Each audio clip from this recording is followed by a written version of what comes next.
अस्सलामु अलैकुम वरहमतुल्लाहि वबरकातुहू। उम्मीद करता हूँ कि आप सेहत व ईमान की बेहतरीन हालत में होंगे।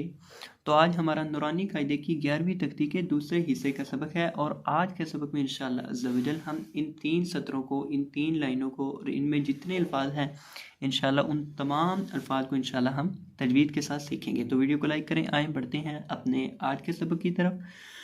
अऊज़ु बिल्लाहि मिनश शैतानिर रजीम। बिस्मिल्लाहिर रहमानिर रहीम।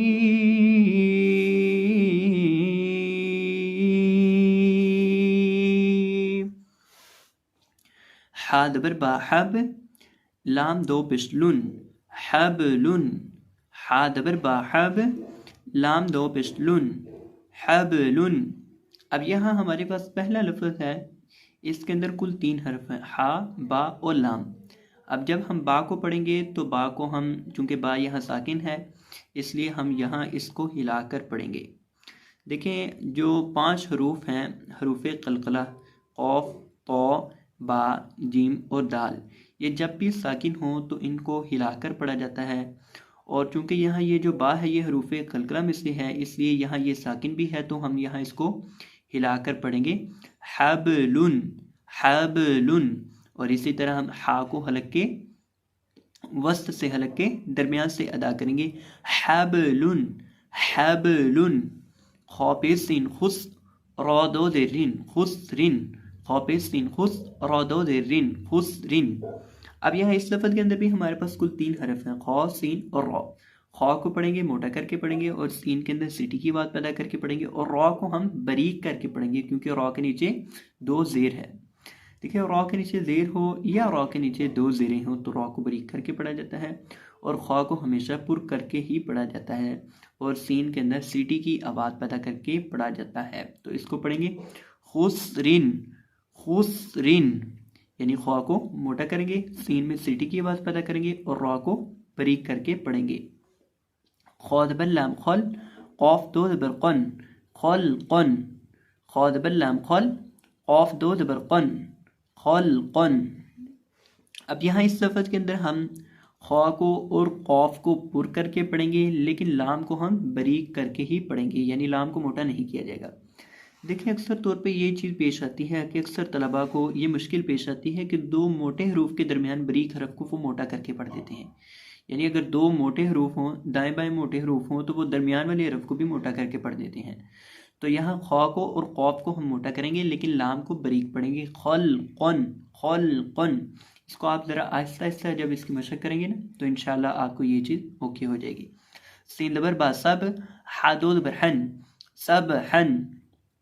सीन लबर बा सब, हा दो ज़बर हन, सब हन। सीन लबर बा सब, हा दो ज़बर हन, सब हन। अब यहाँ सीन है, बा है और आखिर पे हा है।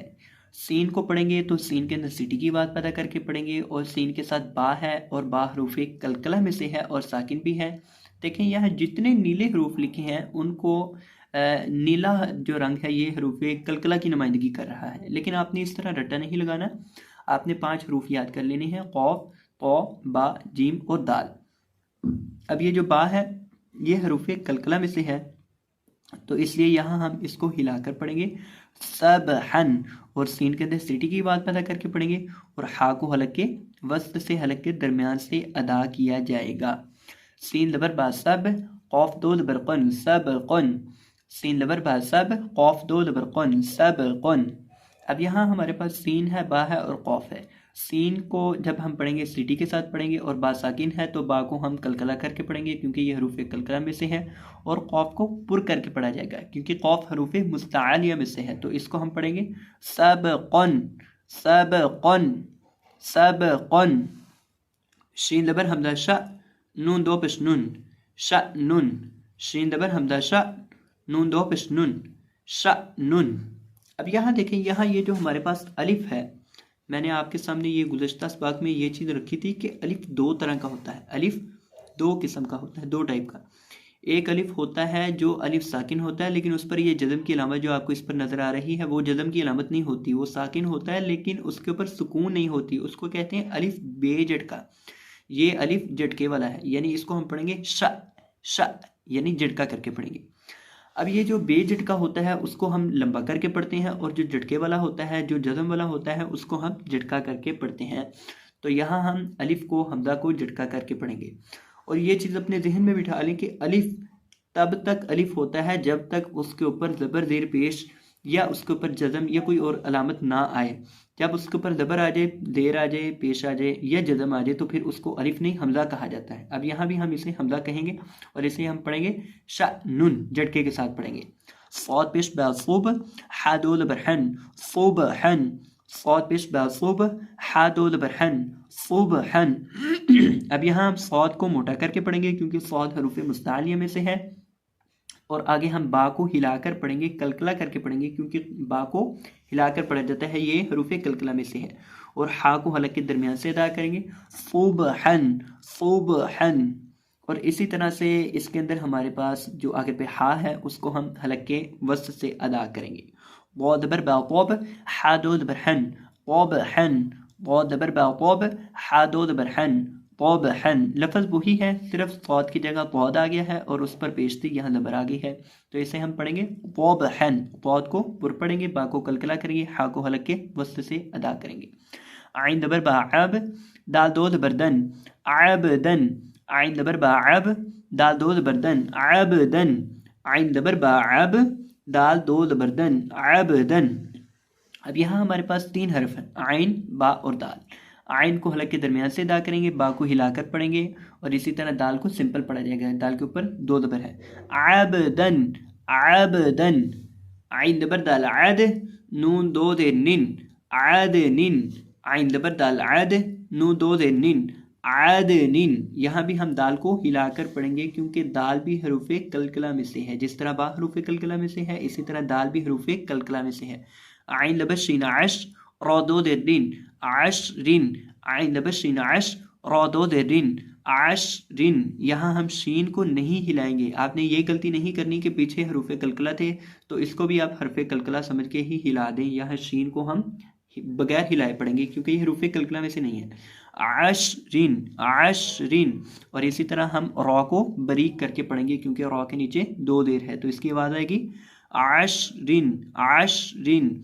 आइन लबस फ़ादाफ फ़ादो दिरफिन आसफिन, आइन लबस फ़ादाफ फ़ादो दिरफिन आसफिन। अब यहाँ इस लफ्ज़ के अंदर हमारे पास है आइन, सौद और फ़ा। आइन को हम हलक के दरमियान से अदा करेंगे, सौद को पुर करके पढ़ेंगे, और फ़ा के पढ़ने का तरीका क्या है, निचले होंठ का वस्त जब सामने वाले ऊपर के 2 दंतों के किनारे से लगता है तो फ़ा अदा होता है। और इसी तरह सौद के अंदर हम सीटी की आवाज़ पैदा करके पढ़ेंगे। देखिए, अगर आपको कोई चीज़ मुश्किल लगती है तो वीडियो को पीछे करके इसको रिपीट करके देखा करें, और वीडियो को अच्छे से देखा करें और इससे भरपूर फ़ायदा उठाया करें। मैं आपको जिस तरह सिखा रहा हूँ तजवीद के मुताबिक, इसके साथ इंशाअल्लाह आप प्रो लेवल पे इंशाअल्लाह कुर्रा किराम की तरह पढ़ना सीख जाएंगे। तो आप मेहनत किया करें, अल्लाह ताला आपको कामयाब फरमाए। आसफिन आसफिन, गौन दबर रॉ गौर, कौफ 2 दबर कन गौर कन, गौन दबर रॉ गौर, कौफ 2 दबर कन गौर कन। अब यहाँ देखिए, इस लफ्ज़ के अंदर हमारे पास कुल 3 हरूफ हैं, गौन है, रॉ है और कौफ है। अब हम गौन को भी पुर करेंगे, रॉ को भी और कौफ को भी, तीनों को पुर करेंगे, यानी तीनों को मोटा करके पढ़ेंगे क्योंकि गौन भी हरूफ मुस्तालिया में से है और कौफ भी हरूफ मुस्तालिया में से है। और रॉ को कभी मोटा पढ़ा जाता है, कभी बारीक पढ़ा जाता है, और जब रॉ साकिन से पहले ज़बर या पेश हो तो रॉ को मोटा पढ़ा जाता है। अब यहाँ रॉ साकिन से पहले ज़बर है इसलिए रॉ को हम पुर करेंगे, तो इसको पढ़ेंगे गौर कौन, यानी गौन, रॉ और कौफ तीनों को पुर करेंगे। गौन पेश लाम गुल बादोद बरबन गुल बन, गौन पेश लाम गुल बादोद बरबन गुल बन। अब यहाँ हम गौन को मोटा करके पढ़ेंगे और लाम और बा को बारीक पढ़ा जाएगा। गुल बन, शुरू से देख लें। हाबलुन हाबलुन, खुसरिन खुसरिन खुसरिन, खलकन खलकन। खौ को और कौफ को मोटा करके पढ़ेंगे। सबहन सबहन, बा को हिलाकर पढ़ेंगे। सबकन सबकन सबकन, यहाँ भी बा को हिलाकर पढ़ेंगे, कौफ को मोटा पढ़ेंगे, सीन में सिटी पैदा करके पढ़ेंगे। शानुन शानुन, यहाँ हमजा को झटका करके पढ़ेंगे। सुबहन सुबहन वबहन वबहन, यहाँ हम इसके अंदर भी और इस लफ्ज़ के अंदर भी बा को हम हिलाकर पढ़ेंगे और अगले लफ्ज़ के अंदर भी बा को हिलाकर पढ़ेंगे। अबदन, अबदन, अबदन, आदनिन, आदनिन, यहाँ भी ताल को हिलाएंगे। आशरिन, आशरिन, आसफिन, आसफिन, गरक़न, गरक़न, गुलबन। तो ये था मराठ का सबक। मैं उम्मीद करता हूँ कि आपको ये सबक अच्छे से समझ आ चुका होगा। तो अगर आपको ये वीडियो पसंद आई हो तो वीडियो को लाइक कर दीजिएगा और अगर चैनल पर नए आए हो तो चैनल को सब्सक्राइब करना ना भूलिएगा। जज़ाकुमुल्लाहु खैरन, बारकल्लाहु फीकुम, अल्लाह हाफिज़।